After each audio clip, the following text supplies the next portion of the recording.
ఆయనకు అండగా ఉన్న మహిళలకు ఆర్థిక స్వాతంత్రాన్ని ఇచ్చిన అన్న ఆయనే ఎన్టీ రామారావు.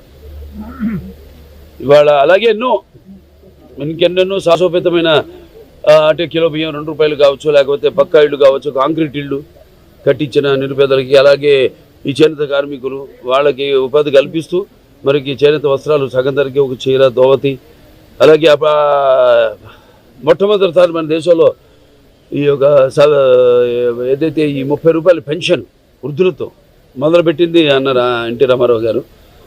అలాగే మహిళలకు ఆస్తులు తండ్రి ఆస్తులు సమానానికి తెలిమి, లేకపోతే వాళ్ళకు విశ్వవిద్యాలయం అయితేనేమి, తిరుపతిలో పద్మావతి విశ్వవిద్యాలయం అయితేనేమి, అలాగే మాండల అంతవరకు ఉన్న ఈ యొక్క ఏదైతే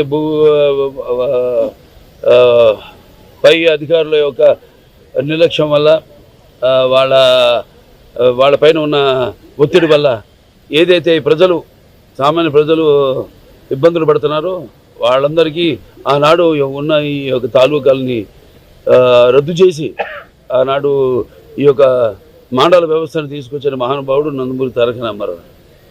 అంటే ప్రజల వద్దకు పాలన తీసుకొచ్చిన మహానుభావుడు. అలాగే అభినవ భగీరథ ఆనాడు తెలుగు గంగ, అలాగే ఈ యొక్క ఏదైతే హంద్రి నివాస్ సవంతి ఉందో, లేకపోతే గాలేరు నగరి ఉందో, ఇవన్నీ కూడా ఆయన మానసిక పుత్రికలు. అలాంటివి ఎన్నో రచనలు చేసి ముందు చూపుతో రాష్ట్రం అవిభక్త ఆంధ్ర రాష్ట్రాన్ని ఎంతో అభివృద్ధి చేసి ముందుకు తీసుకెళ్ళిన మహానుభావుడు. అంతవరకు తమిళులుగా పిలువబడ్డ మనల్ని మనం తెలుగు వాళ్ళం, మన తెలుగు జాతి అనే ఒక గుర్తింపు తీసుకొచ్చిన మహానుభావుడు నందమూరి తారక రామారావు. అలాగే ఇప్పుడు ఆయన్ని స్ఫూర్తిగా తీసుకుని ఇక ముందు ఇంకా ఎంతో ప్రజల అభివృద్ధి కోసం, అభ్యున్నతి కోసం ప్రతి ఒక్క కార్యకర్త నడుం బిగించాలని కోరుకుంటూ ఆయన అంటే ఈ భూమి మీద అందరూ పుడతారు గిడతారు కానీ అందరు మహానుభావులు కాలేదని ఆయన మరి ఎప్పటికీ నిన్నను సూర్యచంద్రులు ఉన్నంత వరకు కూడా గుర్తుండిపోతారు. అందుకే ఆయన నిరంతర ప్రజల గుండెల్లో నిత్య యవ్వన భూషణుడయ్యాడు. అలాగే నిండు గుండెల్లో శాశ్వతంగా నిలిచిపోయే నిత్యామృతాన్ని తాగిన దేవుడిగా మారాడు. అలాగే మరణం లేని చిరస్మరణీయమైన ఒక మహత్తర జన్మను పొందాడు. అలాగే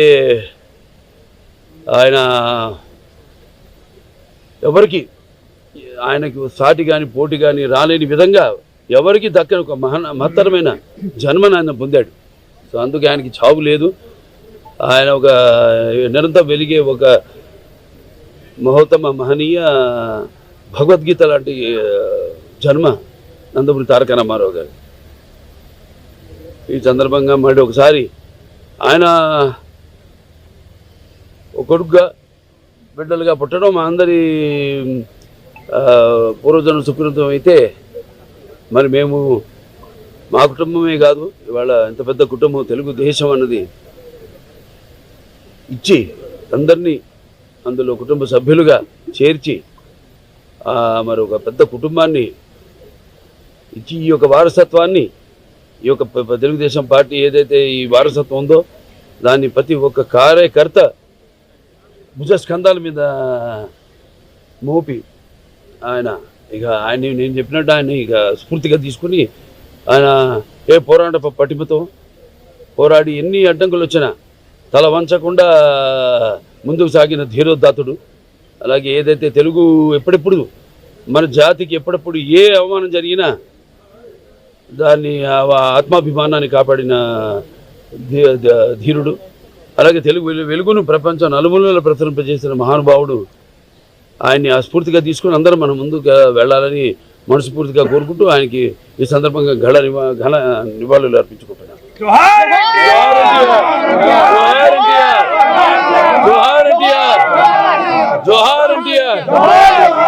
Please subscribe to Leo News for more videos.